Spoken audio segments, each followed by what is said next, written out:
Daniel Goyán. ¿Qué tal? ¿Cómo te va? Russo, te saludo. ¿Cómo andás? Hola, ¿qué tal? ¿Cómo te va? ¿Qué tal? Antes venías en bicicleta a la radio. O caminando, o en bicicleta, sí. Bueno, te cuento que el presidente es Milei y a partir de la semana que viene, si querés venir, vas a venir en bicicleta. ¿Sí? ¿Por qué será? Dice que aumentaron 10 pesos el colectivo.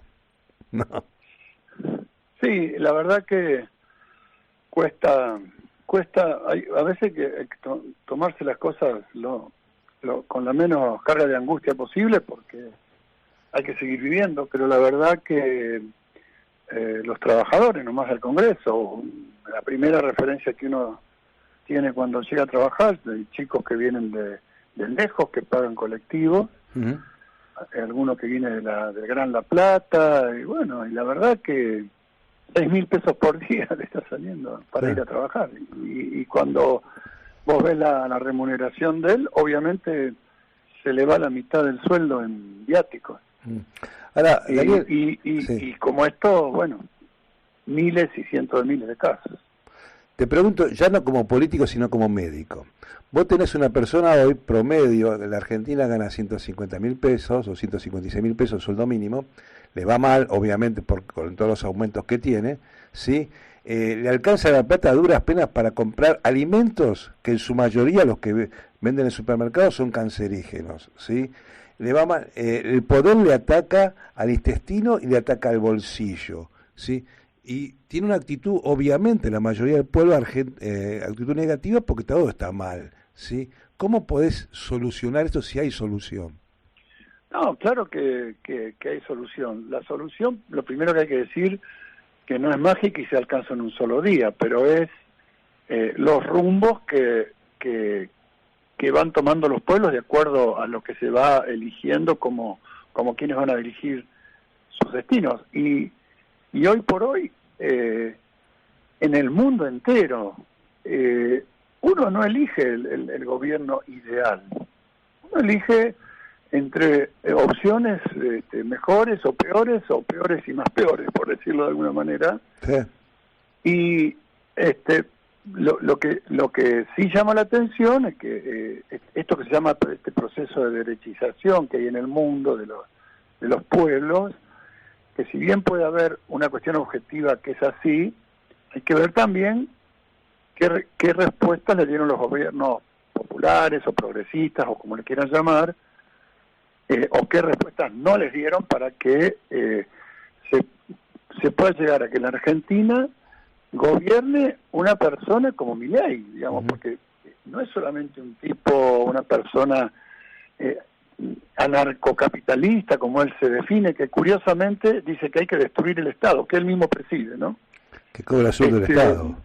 que él mismo preside. Él preside el Estado que debe destruirse, Claro. pero que es una persona que tiene una situación psicológica que cualquier profesional de la salud mental te dice un diagnóstico que obviamente yo no lo voy a decir al público porque no voy a ser la gran Castro, Ujú. el periodista que salía a dar diagnósticos así livianamente, pero que evidentemente no son conductas normales. Uno, ciudadano común, lo mira y ve las cosas que hace y más allá de su ideología, eh, es una persona que puede decir te mando al hambre de golpe y sin anestesia al 30-40% de la sociedad, de la que ya venía con problemas, le agrego 30-40% más, y hacerlo con una total indolencia, falta de empatía, falta de nada, es más Claro. festejarlo, divertirse Sí, sí, sí. con esto, ¿no?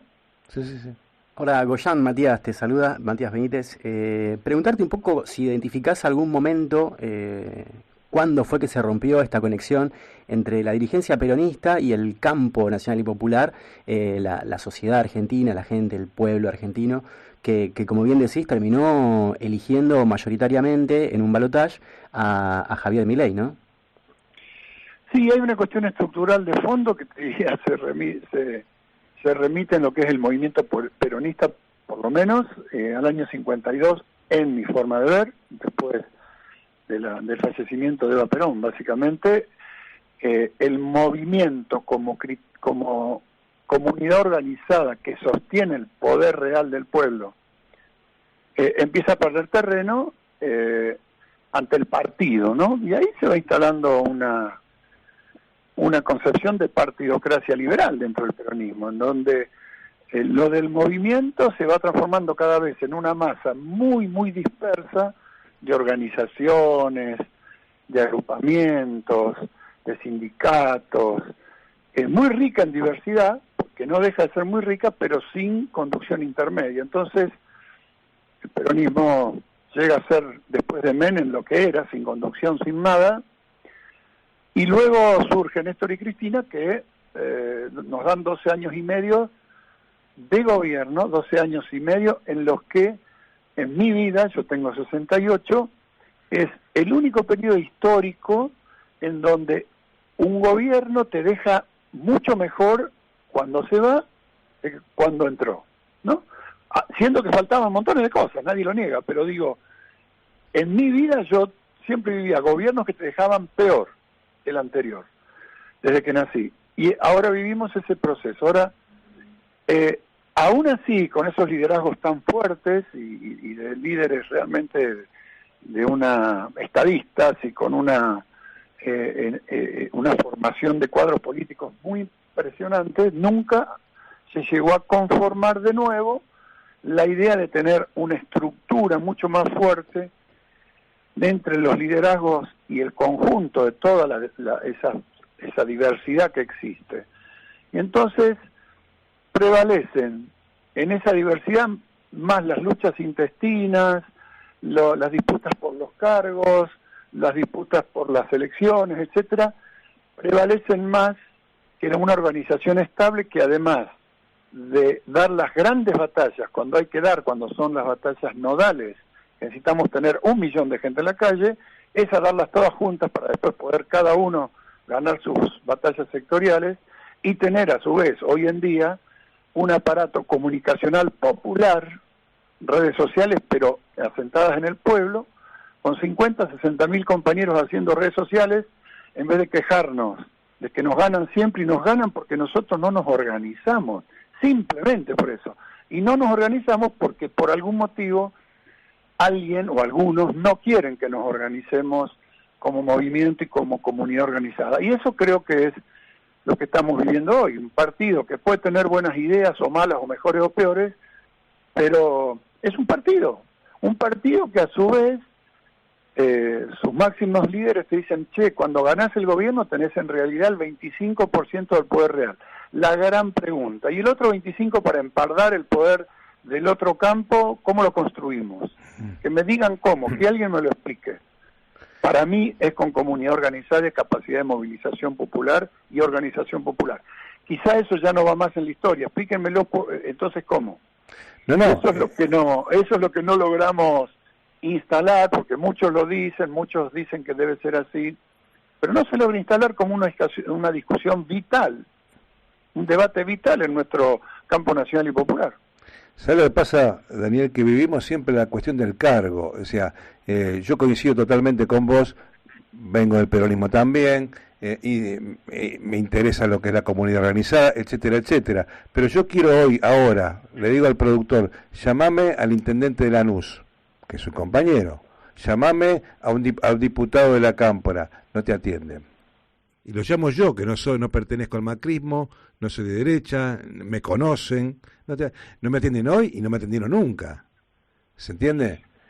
Sí, es un problema, uno más de los tantísimos problemas que debemos resolver dentro del campo nacional y popular, en particular dentro del peronismo, es definir qué queremos ser. Si queremos ser un movimiento con un nivel superior de organización, que como decía John William Cook, le dé a ese gigante invertebrado y miope mayores niveles de conciencia y de organización, o queremos ser un partido que disputa cada 2 años una elección, que andamos a los codazos a ver quién va a ser el candidato, claro, y que armamos estructuras en base a ese poder que se tiene muy fugaz y momentáneo muchas veces cuando uno está en un lugar de poder. Entonces, eso está aprobado no alcanza, digamos, está recontra probado que no alcanza, que tiene un techo, que podemos lograr tantísimas cosas como se lograron del 2013 al 2015, pero recordar que en ese periodo no pudimos cambiar la ley de entidades financieras, pilar del modelo especulativo metido hasta el cuajo en el pueblo argentino, bimonetarismo, dólar, el plazo fijo, la especulación. Ese fue el motivo principal. Año 77 Martínez II, no lo pudimos, supuestamente no daría la correlación de fuerza. Pudimos tener ley de medios, nos ganó el poder real y no la tuvimos. Pudimos tener la legal y el poder real nos ganó. No tuvimos muchas falencias en cuanto a la cuestión de recursos naturales, de vías de navegación, temas centrales que algunos los pudimos resolver y después nos ganó el poder real, como la ley de medios. No pudimos dar una respuesta adecuada al problema de la justicia en la Argentina. Entonces digo, y cuando uno analiza por qué, no fue por falta de voluntad, voluntad hubo, ideas hubo. El tema es que, bueno, no daba la correlación de fuerza supuestamente para dar todas esas batallas juntas y en poco tiempo. Entonces, vuelvo a la pregunta, ¿cuál es el mecanismo para igualar la correlación de fuerza cuando estamos en el gobierno? Y eso es lo que hoy no debatimos. Entonces, es probable que este desastre al que nos está llevando Milei, ojalá termine de nuevo en un gobierno de corte nacional y popular. Ahora, si no generamos las herramientas necesarias, vamos a tener un límite todavía mucho más grande porque el poder del otro lado se concentró mucho más y tiene más potencia. Es que seguramente el próximo elegido va a ser del campo nacional y popular, pero por el desastre que es esto. El tema es que no dure 4 años, que dure un poco más. Pero el otro tema es cuándo. Hay que esperar a las elecciones en mucho tiempo a este nivel de aumento. Vos tenés ya en la caída de ventas en las farmacias, y esto te toca a vos también, que son médicos, 45% menos de remedios que se han comprado, ¿sí? Es terrible. Es terrible. No es un café, es un remedio que nadie usa remedios porque sí. ¿Sí? El que ajusten en medicamentos, sobre todo los medicamentos recetados, es porque ya está más abajo del fondo. Es la muerte silenciosa. Entonces, vos decías recién, cada 2 años nosotros tenemos que dar batallas para generar poder. No, el poder hay que generarlo todos los días. Seguro. Porque del otro lado, el poder lo tienen todos los días.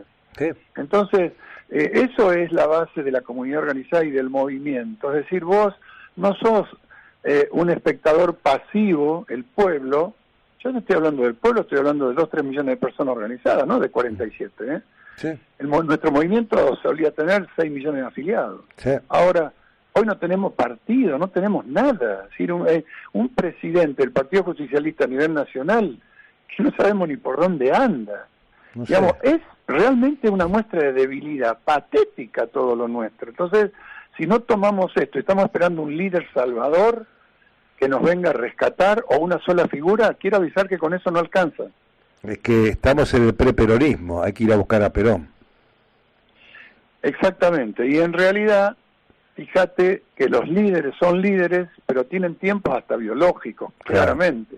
Claro. Con lo cual, si un proyecto depende fuertemente de un líder, después se muere como Néstor muy joven, o como Evita muy joven, y te dejan, como se dice popular, colgado al pincel. Digamos. Claro. Entonces hay que, además de los liderazgos, construir liderazgos intermedios que puedan ser una cadena de transmisión entre el liderazgo estratégico y el conjunto de la organización de un pueblo que, te vuelvo a repetir, son 2-3 millones que estemos bien organizados, 50.000 haciendo redes, no te ganan más.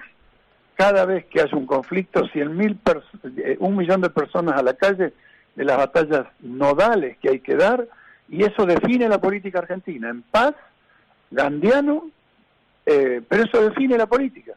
Ahora, si son 25.000 o 20.000, no le movés el amperímetro. Entonces, si cada uno sale a la movilización con su sector, no sirve para dar las batallas nodales. Y encima, vos sabés lo que pasa, sale un sector y dice, no, no voy porque la otra vez me hizo esto, no porque en la interna me jugó en contra, no porque en el otro... Bueno, hay que reconstruir poder. Estamos con cada uno mirándose el ombligo, ya está. Exactamente. Con unos egos tan inflamados en algunos, tan inflamados, que vos decís, no puede ser que alguien tenga el ego tan alto, sí, no. Que le impide, que andan por los canales de televisión hablando, como canchereando, como que se la saben todas, pero muchachos, no es así. No es así, esto es un proyecto que debe ser necesariamente colectivo y masivo. Sí. Si no, no va. Y con los liderazgos que vayan dándose, y que la sociedad tome como sus líderes, sus referentes. En el caso de Néstor, de Cristina, hoy están incipientemente naciendo otros posibles, pero quiero decirles, de nuevo, con el liderazgo solo, no llega. Sin organización suficiente, no alcanza. Dentro de esta descripción que haces, que coincidimos en esa mirada un poco,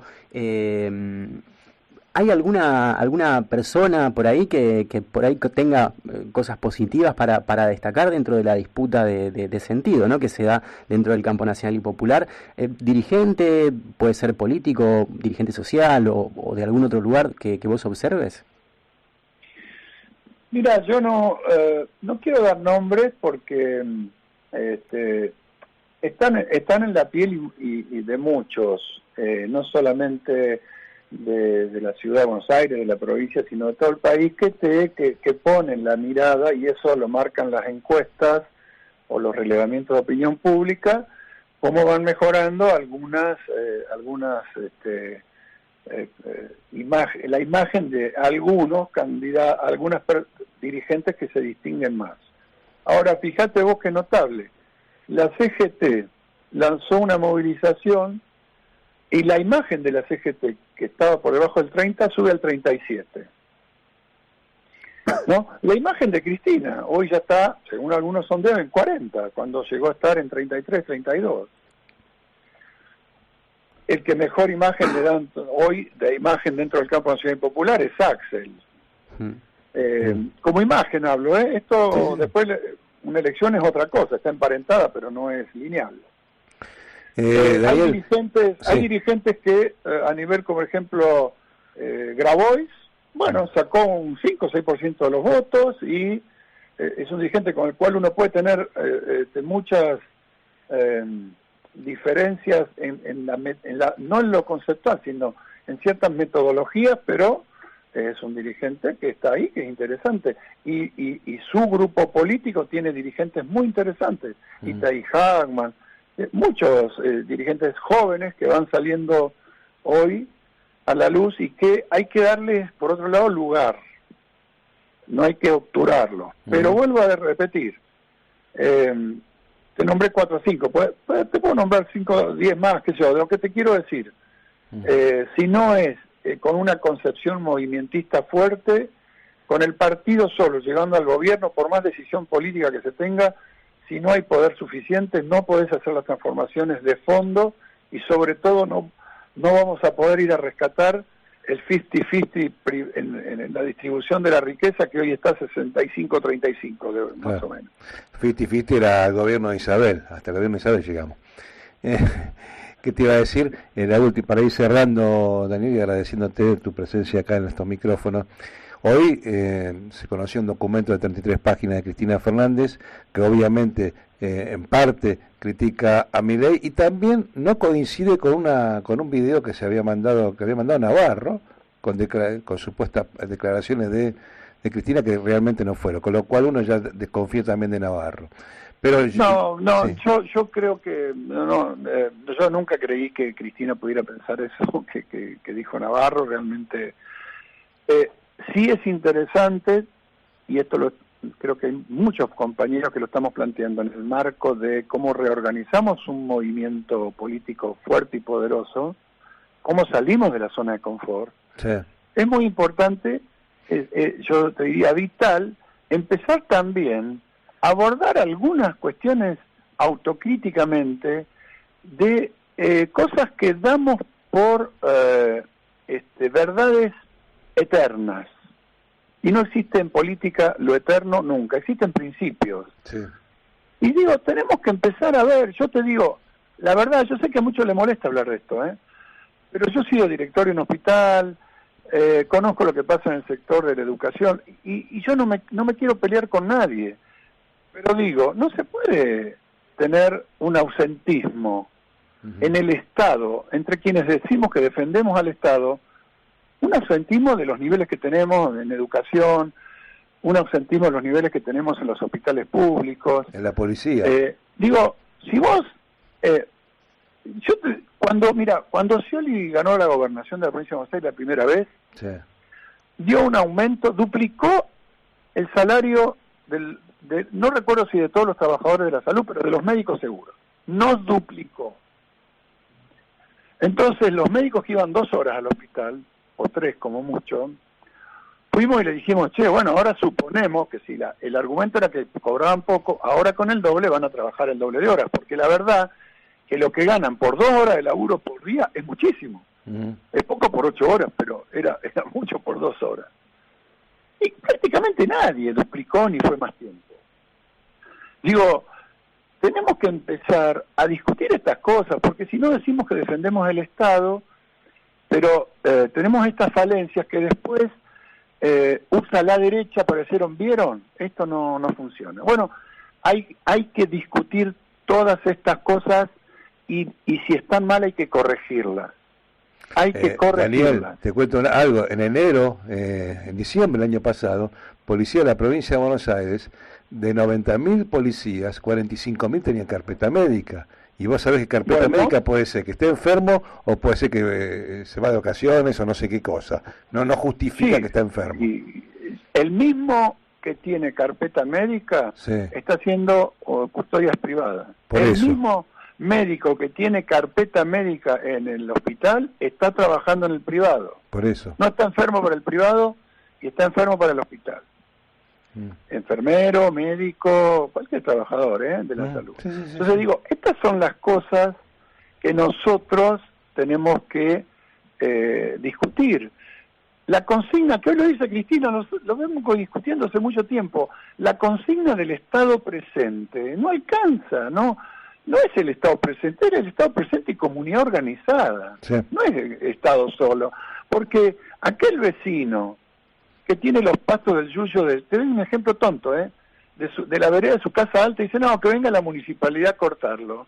¿Qué es la municipalidad? ¿Por qué los vecinos nos cortamos y mantenemos el frente de las calles donde vivimos? Por ejemplo, a darte ejemplo.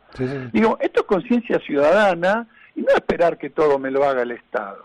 Y yo tengo una frase que dijo Eva Perón, dice, donde hay una necesidad, nace un derecho.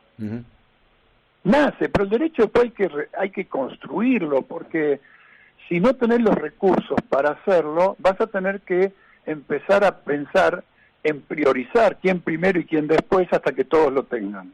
Seguro. Porque si no, se genera una injusticia. Discapacidad, 5 millones de discapacitados. Cuando llegó Cristina había 300.000 certificados. Cuando se fue se sextuplicó. 1.800.000. Claro, faltaba muchísimo. Ahora, se priorizaba bien quien estaba doblemente vulnerado por su discapacidad, pero además era pobre, y quien tenía la discapacidad y tenía una familia que lo podía contener, ayudar y sostener. Bueno, el derecho es universal, debe ser para todos, pero cuando no hay los recursos suficientes hay que priorizar. Y esto es conciencia ciudadana, porque si no, todos caen en el individualismo de quererlo para mí, no para el otro. Seguro. Como me dijo una jubilada en una reunión de jubilados, que estaba muy mal la segunda y la tercera moratoria, y ella era de la primera. Porque a ella sí, la de ella le correspondía y las otras no, porque nunca, ella en su juicio no habían trabajado, se lo chupaban en vino. Digo, cuando rompen la trama solidaria entre los iguales que están mal, es que te están ganando la batalla ideológica y cultural. Y eso es lo que nosotros podemos sostener si estamos organizados. Si no, no. Seguro. Daniel Goyán, como siempre, gracias por tu tiempo aquí en Comunas AM en Radio Belgrano. No, por favor, gracias a ustedes. Hasta luego. Seguimos en Comunas. 11 40 28 6206. Nuestro número de WhatsApp. 11 40 28 6206.